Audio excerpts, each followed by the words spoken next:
Halo, selamat siang pemirsa IDX Channel, kembali berjumpa dalam IDX versus Closing dan sejumlah informasi dari dunia ekonomi dan bisnis akan kami sajikan untuk Anda. Dan kali ini bersama saya David San Oval. Kita jelang informasi selengkapnya.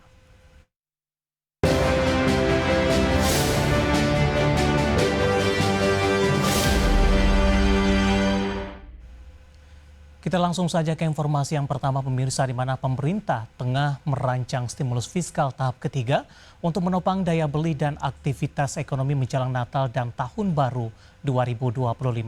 Menteri Keuangan Sri Mulyani Indrawati menegaskan bahwa fokus stimulus diarahkan pada ketahanan pangan, infrastruktur, serta keberlanjutan program bantuan ke masyarakat, di mana Menkyu juga menyebutkan stimulus kuartal pertama senilai Rp35 triliun telah rampung, sementara stimulus kedua senilai Rp24,4 triliun sedang berjalan. Pemerintah saat ini tengah mengevaluasi efektivitas masing-masing paket untuk merancang insentif lanjutan secara terarah dan juga tepat sasaran.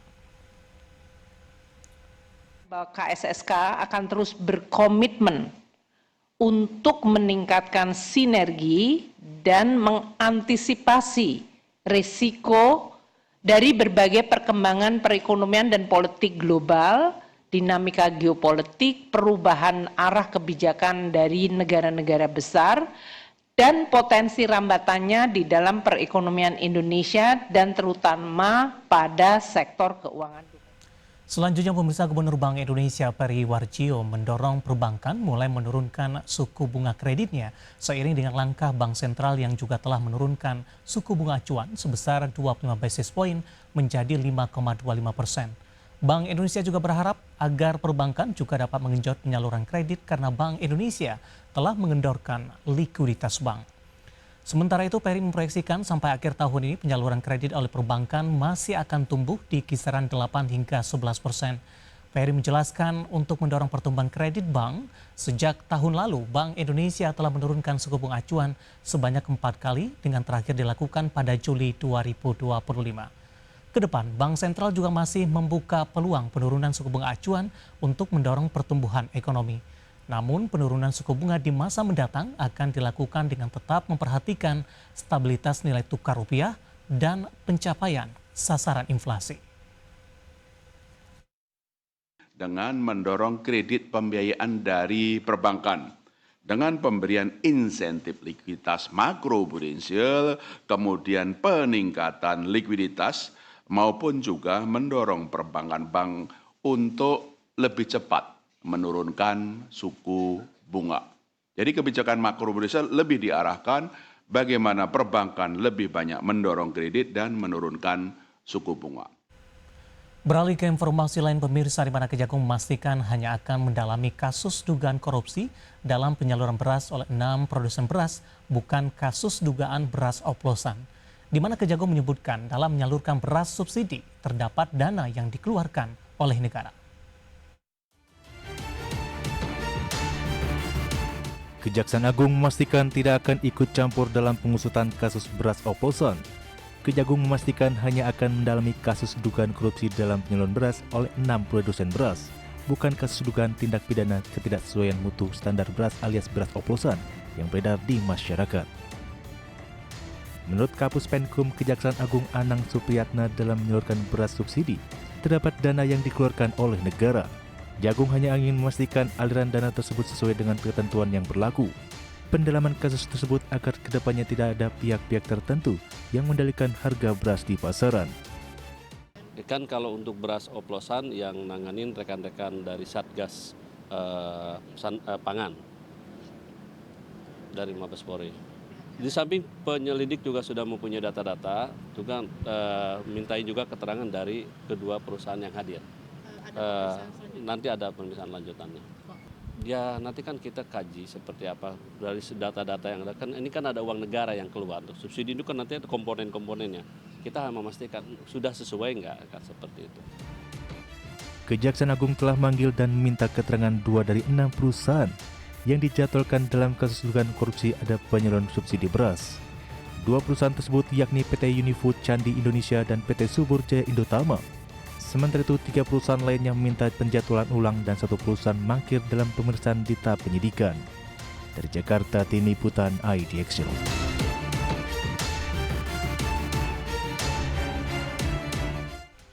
Sementara itu, pemirsa, Kejaksaan Agung telah memanggil 2 dari 6 perusahaan yang dijadwalkan dalam kasus dugaan korupsi pada penyaluran subsidi beras. Sementara 3 perusahaan lainnya minta penjadwalan ulang dan 1 perusahaan mangkir dalam pemeriksaan.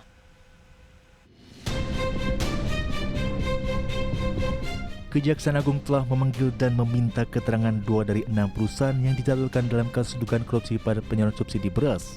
2 perusahaan tersebut yakni PT Unifood Candi Indonesia dan PT Subur Jaya Indotama. 3 perusahaan lainnya yakni PT Wilmar Padi Indonesia, PT Food Station, dan PT Sentosa Utama Lestari meminta penjadwalan ulang pemeriksaan. Sementara itu, PT Pelitang Panen Raya tidak terkonfirmasi atau mangkir dalam pemeriksaan di tahap penyidikan. PT Subur Jaya Indotama tercatat mengeluarkan produk beras dengan 3 merek, antara lain Subur Jaya, 2 Koki, dan Sri Kandi. Sementara PT Wilmar Padi Indonesia mengeluarkan merek produk beras Sania, Sofia, Fortune, dan SIIP. PT Food Station tercatat mengeluarkan beras dengan merek Sentra Ramos, beras premium Sentra Pulen, dan Organo.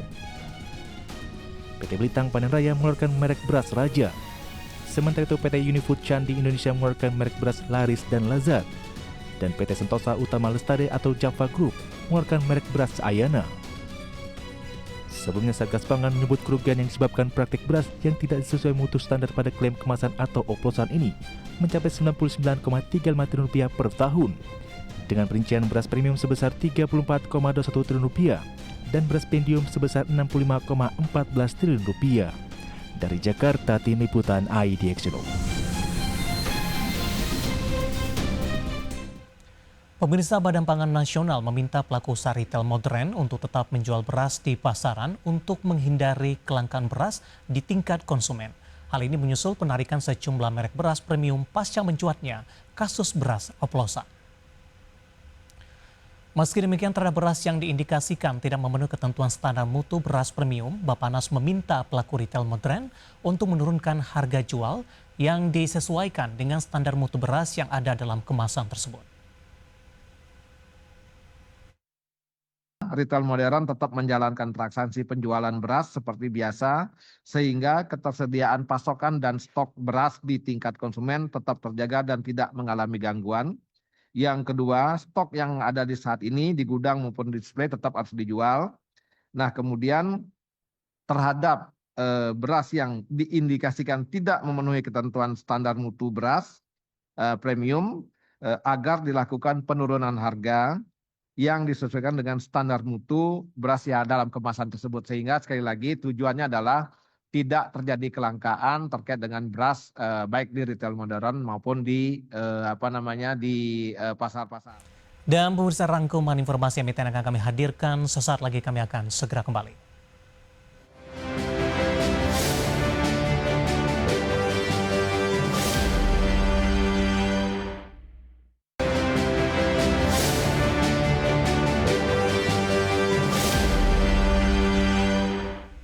Kita beralih ke informasi emiten, pemirsa, di mana emiten beton PT Wijaya Karya Beton Tbk akan melakukan pengiriman perdana produk precast concrete lining atau precast tunnel dari pabrik beton di Angat Bulacan menuju lokasi Metro Manila Subway Project Paket CP102 di kawasan Filipina.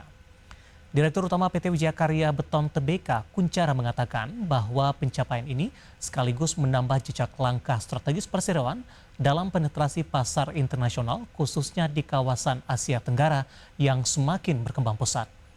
Di mana pengiriman perdana PC Lining ini merupakan hasil kerjasama strategis konsorsium dengan Clara International Corporation yang dipercaya untuk mengerjakan struktur lintasan bawah tanah pada salah satu proyek infrastruktur perkereta-apian di Filipina.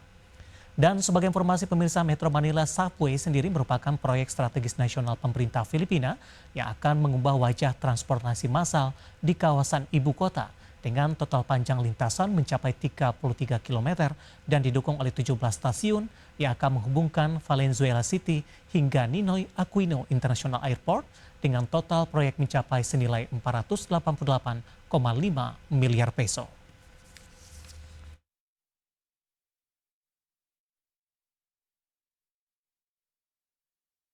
Pemirsa, perusahaan cetakan sarung tangan medis dan industri terkemuka PT Mart Dynamic Indonesia Tbk memperluas jangkauan pasar ekspornya ke Cina dan India. di mana langkah ini menjadi strategi penting dalam diversifikasi pasar guna menghadapi ketidakpastian dan tekanan global.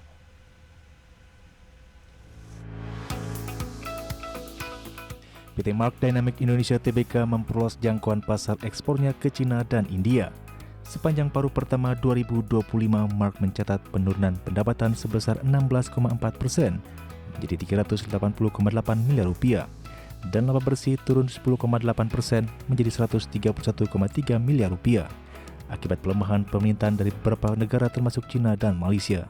Penurunan ini dipicu sikap wait-and-see industri global terhadap kebijakan tarif Amerika Serikat yang mempengaruhi rantai pasokan, khususnya di sektor sarung tangan medis. Meski penjualan menurun, Mark berhasil meningkatkan efisiensi operasional dan margin keuntungan, dengan net margin naik menjadi 34,5% dan operating margin 42,4%. Direktur Utama Ridwan Goh menyatakan bahwa diversifikasi pasar menjadi kunci daya tahan bisnis dan pasar Cina serta India yang sedang membangun kapasitas produksi memberikan peluang besar sebagai penopang pertumbuhan masa depan. Mark optimis meningkatkan penjualan ekspor ke Cina dan India di tengah potensi pasar sarung tangan sekali pakai yang diperkirakan terus tumbuh global hingga tahun 2030. Strategi ini diharapkan memperkuat posisi Mark sebagai pemain global utama, sekaligus menjaga kesinambungan bisnisnya di tengah dinamika pasar internasional yang kompleks. Berbagai sumber untuk IDX Channel. Kita beralih ke informasi emiten lainnya pemirsa, di mana pengelola jaringan bioskop sinema XX1 PT Nusantara Sejahtera Raya Tbk mencatat jumlah penonton mencapai 42,5 juta orang di semester pertama 2025. Dari jumlah tersebut, lebih dari 65% penonton menyaksikan film produksi lokal Indonesia. Sinema XX1 membuka pendapatan sebesar 2,8 triliun rupiah pada semester pertama 2025. Dengan kontribusi utama berasal dari penjualan tiket bioskop sebesar 62,4% dan pendapatan makanan minuman sebesar 33,6%. Lonjakan penonton dan penjualan ini didukung oleh performa film nasional dan momen spesial seperti Lebaran yang menjadi pendorong utama peningkatan kunjungan. Beberapa film nasional meraih sukses besar dengan penonton lebih dari 1 juta, seperti Jumbo yang memecahkan rekor film Indonesia terlaris sepanjang masa dengan lebih dari 10 juta penonton, serta film Pabrik Gula dan Petaka Gunung Gede dengan jutaan penonton masing-masing. Kesuksesan film lokal tersebut meningkatkan minat masyarakat untuk menikmati hiburan berkualitas di bioskop, sekaligus memperkuat posisi sinema XX1 sebagai ikon hiburan Indonesia. Presiden optimis terhadap prospek industri film dan bioskop di Indonesia. Perusahaan berkomitmen terus memperluas jaringan bioskop dan meningkatkan pengalaman menonton bagi masyarakat. Peningkatan rata-rata pengeluaran makanan dan minuman per penonton juga menjadi indikator positif dalam mendukung kelangsungan bisnis di tengah tantangan pasar. Berbagai sumber untuk IDX Channel. PT Lautan Luas Tbk mencatatkan pendapatan konsolidasi sebesar 4,21 triliun pada kuartal kedua 2025, mengalami pertumbuhan signifikan 13,7% dibanding periode yang sama di tahun lalu. Meski demikian, laba bersih perusahaan turun hampir 42% akibat tekanan biaya dan kondisi pasar yang menantang. LTLS berhasil meningkatkan pendapatan dari 3,7 triliun rupiah pada kuartal 2 2024 menjadi 4,21 triliun rupiah pada kuartal 2 2025. Kenaikan ini terutama didorong oleh peningkatan margin pada bahan baku makanan serta pertumbuhan di sektor manufaktur, distribusi bahan kimia dan layanan pendukung. Pendapatan kuat ini menunjukkan ketahanan bisnis LTLS di tengah tantangan ekonomi global. Meski pendapatan naik, laba bersih LTLS menyusut tajam menjadi 79,6 miliar, turun 41,7% dibandingkan periode yang sama tahun lalu. Penurunan laba ini disebabkan oleh kenaikan beban pokok pendapatan, beban usaha, serta melonjaknya beban keuangan perusahaan. Selain itu, pendapatan operasi lain ikut menurun signifikan menekan profitabilitas perusahaan. Manajemen LTLS mengaku terus melakukan langkah strategis untuk menjaga kestabilan dan pertumbuhan berkelanjutan. Fokus utama meliputi efisiensi operasional, optimalisasi rantai pasok, serta pengelolaan resiko nilai tukar dan biaya. Perusahaan juga mendorong kemitraan jangka panjang dengan pelanggan dan pemasok sambil mengembangkan 5 pilar bisnis utama di dalam dan luar negeri. Sebagai langkah inovasi, anak usaha LTLS mengoperasikan gudang baru dengan konsep ramah lingkungan untuk mendukung layanan logistik dan solusi air bersih. Peningkatan kepemilikan saham pada usaha patungan di bidang solusi air juga menjadi bagian dari ekspansi perusahaan, memperkuat posisi LTLS sebagai pemain bahan kimia dan solusi terintegrasi. Berbagi sumber IDX Channel.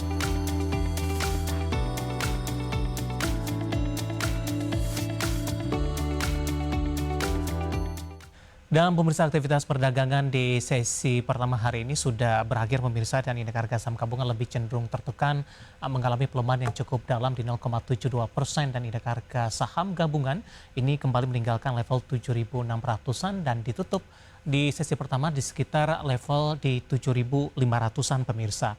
Langsung saja kita ke grafis yang pertama, kita akan coba update seperti apa posisi dari saham-saham yang masuk ke dalam deretan top gainers pemirsa. Ada WiFi dari teknologi hari ini rebound kembali di 3,52% di 2.940. Ada Toba juga menguat di 2,65% di 1.150. Dari Plantation ada BWPT. Ya, BWPT ya di rebound signifikan di 14,29% di 128 di tengah rilis kinerja semester pertama. Kemudian ada Inet menguat di 3,16% di level 326 pemirsa. Ya, saham-saham yang hari ini menjadi pemberat datang dari perbankan Big Cap. BBRI tertekan cukup dalam di 2,30% di 3830. Barang baku BRMS berbalik melemah setelah naik signifikan di perdagangan sebelumnya di 1,70%. Cuan hari ini tidak ada cuan, melemah di 2,05% di 1590. Dan PGEO hari ini juga koreksi dalam usai rilis kinerja di semester pertama 2025 ditutup di 1775. Kita akan coba lihat rotasi pergerakan sektoral pemirsa di penutupan sesi kedua pertama hari ini. Maksud kami, konsumsi primer memimpin penguatan di 0,92%, industri juga menguat di 0,75%. Keuangan masih menjadi pemberat utama, melemah di 1,93%, infrastruktur juga tertekan di 1,73%. Ya, updatean pergerakan indeks harga saham gabungan dan juga beberapa data lainnya yang dia berhasil dihimpun oleh tim redaksi kami, dan semoga bisa menjadi salah satu referensi untuk Anda. Kita masih punya satu segmen lagi, kami akan segera kembali dan tetaplah bersama kami.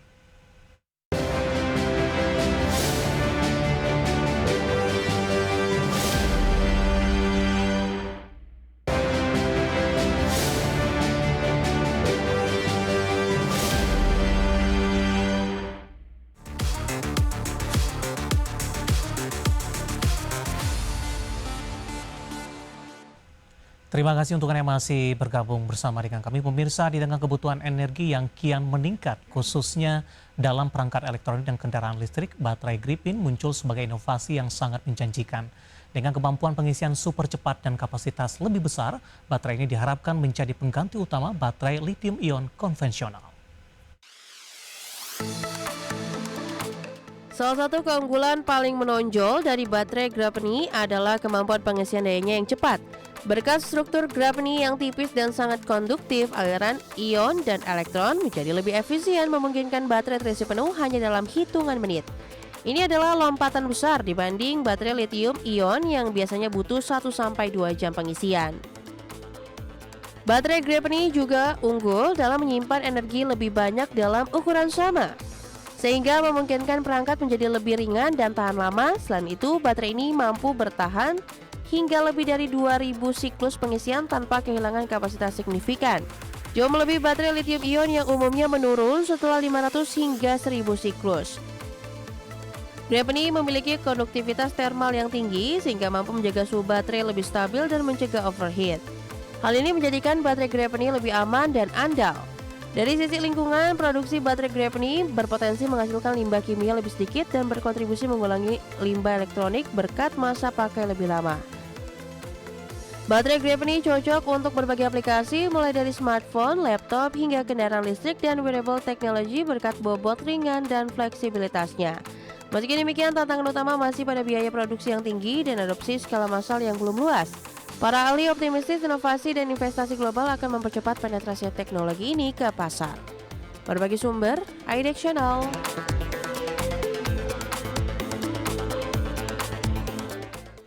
Selanjutnya kabar baik datang dari Adobe Photoshop menghadirkan fitur AI canggih di desktop web, dan juga mobile. Kini editing video jadi jauh lebih mudah dan cepat, cukup dengan satu sentuhan jari. Teknologi ini siap membantu kreator menghasilkan karya visual profesional dalam waktu singkat. Adobe Photoshop kembali menghadirkan gebrakan teknologi melalui peluncuran fitur AI canggih di desktop, web, dan perangkat mobile. Fitur-fitur terbaru ini memudahkan proses pengeditan foto hingga hanya membutuhkan satu sentuhan jari.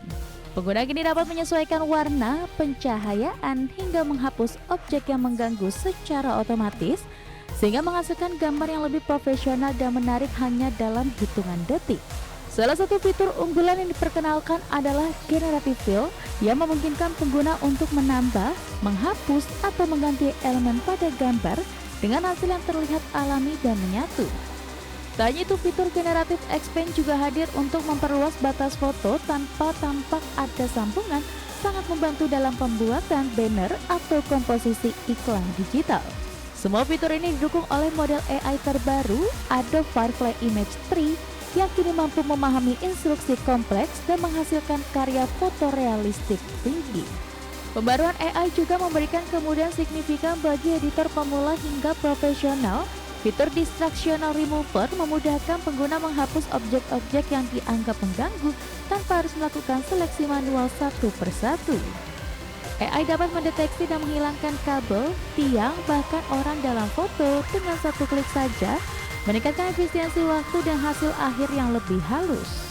Pengeditan seperti penggantian langit, pemolesan kulit, hingga penciptaan efek dramatis kini bisa dilakukan secara instan dengan neural filter yang semakin cerdas. Berbagai sumber, IDEX Channel.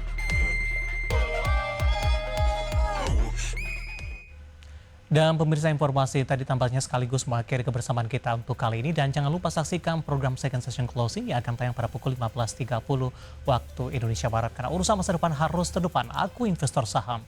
Saya David San Oval pamit undur diri. Sampai berjumpa kembali.